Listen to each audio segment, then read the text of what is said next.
Hi everybody, I am the Reading Tortie and welcome back to my channel. Today we'll be doing the movie review for Dream Boy by Jim Grimsley.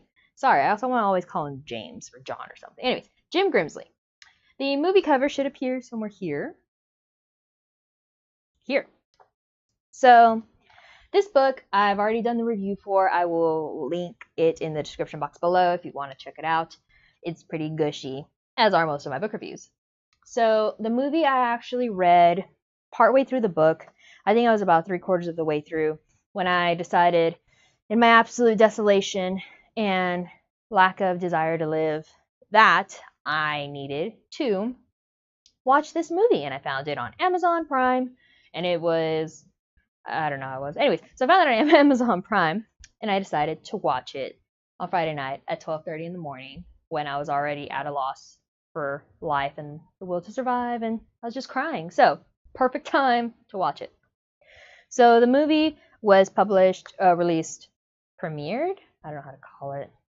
Anyway, so the movie came out in 2008, and it's rated R for graphic content, and I think probably because of the abuse in the book. That's just my guess, though. It was directed by James Bolton in the United States, and it stars Stephen Bender as Nathan and Max Rogue, I'm sorry if I mispronounced that name, as Roy. Reading the book, I had actually imagined the cast a little differently. So when I watched the preview for the first time, I'm like, I don't know if I'm feeling Nathan and Roy. But after the movie started, the dynamic between the two characters was so realistic and genuine. And when Roy was feeling insecure and shy, I believed it. And when Nathan was kind of like awkward, measuring his distance, I thought it was really well done. So the dynamic of the two characters really brought it all to the forefront. And I'm like, oh my gosh, this is beautiful. So beautiful. So beautiful. It was beautiful. And I cried from opening credits to the ending credits. Like they were driving and there were these trees, and I'm like, oh my god, look at those trees. I know I'm gonna cry later, and I'm just crying because of the beautiful trees. So it was really emotional. I'm sure normal, healthy individuals will not have such an emotional ride with a movie. But I cried as soon as I pressed play to the moment it ended, and I sat through the credits, and I just sat there watching the black screen. I'm like, this is just amazing. So, the movie, I think, really captures the element of vulnerability really well, which is something that I thought was really permeating in the book. And the actors were really well chosen because it showed also kind of a naivete around them. I don't know if I pronounced that well. I'm sorry. Anyway, so it showed their level of innocence really well, Roy's anyways, and it showed the stumblings of, the cool guy trying to be cool that doesn't quite translate because Nathan is just so hardened by his life experiences that you really, really feel in the book. It's not as prevalent in the movie, but you get it enough that Nathan's actions make a lot of sense. It's really in the book that you get to see Nathan's absolute, just cold and calculated way to look at life because of how he is living, and that Roy is the only one that kind of is an exception to it, and Nathan just wants to love and please Roy. So the movie captures that really well. It was really haunting and really well done, and their romance scenes were so beautiful and pure and innocent, and I felt the genuine and honest love that they felt for each other.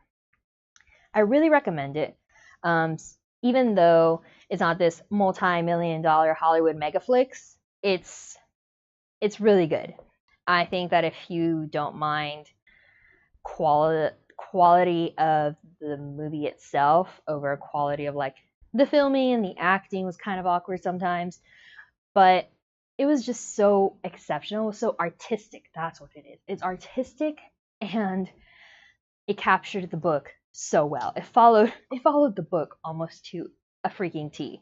And I was reading, essentially just watching everything I read, which made it even more emotional. And I sat there and I was sad. And I'm like, I know what's gonna happen. I know that this part of the book immediately follows this part, and then this other part happens, and then I was just like babbling for stuff that happened 30 minutes into the movie. But it was so exquisitely well done. James Bolton, Sir, director, did an amazing job. Their dynamic, the sets, the scenes, the artistry, and I think the score also was beautiful and haunting. I think this entire movie was artistically done, and it was done not with, how are we going to get more people to watch it, but I think it was done with the honor of the book in mind. And this movie wasn't made for like, oh, let's just throw together a quick romance that everybody's going to love and it's going to be a huge blockbuster success. No, it was put together for people that fell in love with this book and realized that this book has so many merits and it needs to be treated with dignity and integrity. I think that this film was made with that in mind. So it doesn't dishonor the book at all, which is something I'm really big on. This book has its entity apart from the author itself, which is completely ridiculous to some people. But to me, books standalone are really important to me. And I have a relationship with this book, and I will have a different relationship with Jim Grimsley. And I will have a different relationship with his other books. So that movie, I think, was made with the integrity, dignity, and honor of the text in mind. And I think they did a great job about it. The only thing that I think you should go in knowing is that it follows most stuff to the T, but not everything. And it's a very crucial something that isn't followed to the T that really left me not disappointed whatsoever. This movie didn't disappoint me at all. It just made me even sadder because it gave the other side of the story for what happens and for it shows the other side. That's all I'm gonna say because this book is so easy to spoil because it's so delicate and so fragile and lovely and simple and beautiful. So really well done. Love the movie. Highly recommended. Love the book. Completely love the book. And I think that the director really did a great job and the actors did a superb, fantastic job. Even the supporting actors. The mom was sad. And I felt sad when I saw her. And the dad was like icky. I didn't quite like the guy. I didn't like him. I didn't like him.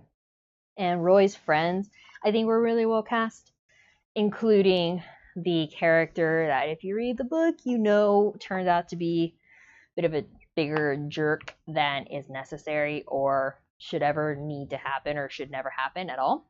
So the cast was really well done. The dynamic was really believable. And I think one thing I will mention, the scene between Nathan and Roy, the first scene that you see in the preview, if I'm not mistaken, in the trailer, made my heart stop. When that happened, I was there. I was afraid. I was the one that touched Roy. And I wanted to cry. And I did cry. And I sat there and I cried. And I rewatched it over and over and over again because such a simple move meant so much. And it touched me so much. And my heart just kind of stopped. And I couldn't breathe. And I was just crying because of how beautiful and powerful that one moment is that I think we've all had with someone that we like. But there was something so vulnerable about all of this. And there was something just extra vulnerable and just beautiful. So, on that note, if you like the book, you will probably like the movie. And if you don't, please let me know in the comments below what you did or did not like, or if you just never want to watch the movie because this book just annihilated you emotionally, you're not ready for it, which is totally plausible. So, that would be it for this video. This is my first movie review, if you can even call it a review. Mostly these videos are going to be book compared to the movie, which is sometimes fair, sometimes unfair. I am so glad that in this case, it's totally fair and beautiful and warranted. So, thank you guys for stopping by, and please let me know what you guys thought, and that be it. Awkward ending. Be safe, and I'll catch you guys next time. Bye!